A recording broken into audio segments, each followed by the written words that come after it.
Exactement. Et vous allez le voir, cette impressionnante interpellation ce matin, c'est celle de l'ancien Premier ministre Imran Khan. Il a été arrêté au tribunal alors qu'il comparaissait devant une cour d'Islamabad pour l'une des nombreuses affaires le visant, une affaire de corruption. Les autorités militaires l'ont interpellé, vous le voyez, sans ménagement. Vous voyez ces moyens complètement démesurés, disproportionnés pour un seul homme. On va retrouver tout de suite notre correspondante à Islamabad, Sonia Ghezali. Bonjour, bonjour Sonia. Parlez-nous d'abord de cette interpellation. Dans quel contexte? Comment ça s'est passé exactement?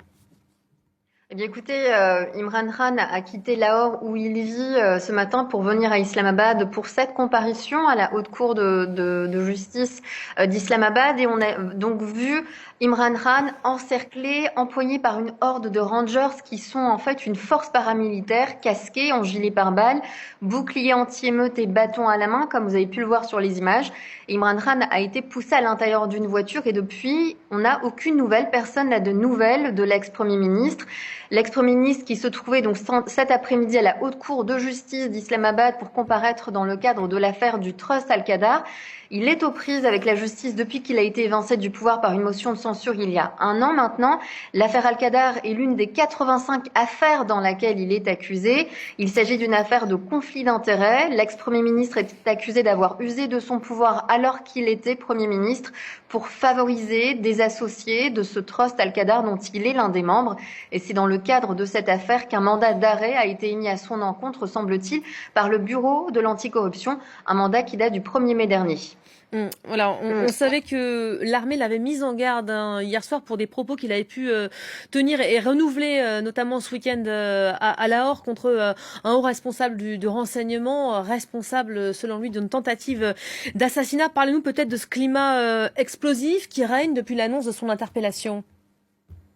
Oui, donc le PTI, qui est le parti d'Imran Khan, dénonce un enlèvement illégal. Le Pakistan est en feu. C'est ce que nous a dit au téléphone Shirin Mazari, qui est la porte-parole du PTI, le parti d'Imran Khan. Nous ne nous laisserons pas faire, nous a-t-elle dit, en précisant que les partisans du PTI ont été appelés à descendre dans la rue à travers le pays pour manifester contre l'arrestation d'Imran Khan. Des manifestations de militants ont commencé il y a quelques heures dans les rues de Lahore, dans l'est du Pakistan. Les autorités s'attendent à des manifestations ici à Islamabad, la capitale.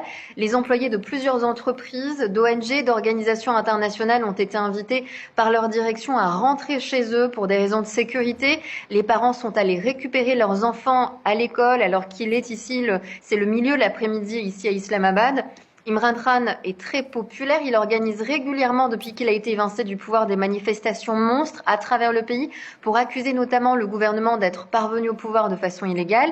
Il affirme aussi que les autorités et l'establishment veulent l'évincer de la scène politique à quelques mois des élections générales au Pakistan. Et ces derniers jours, vous le disiez, il a réitéré à plusieurs reprises publiquement des accusations de tentative d'assassinat fomentées selon lui par le pouvoir militaire et les services de renseignement.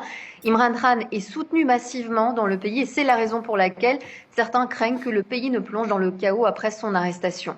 Merci beaucoup Merci. Sonia. J'ajoute que la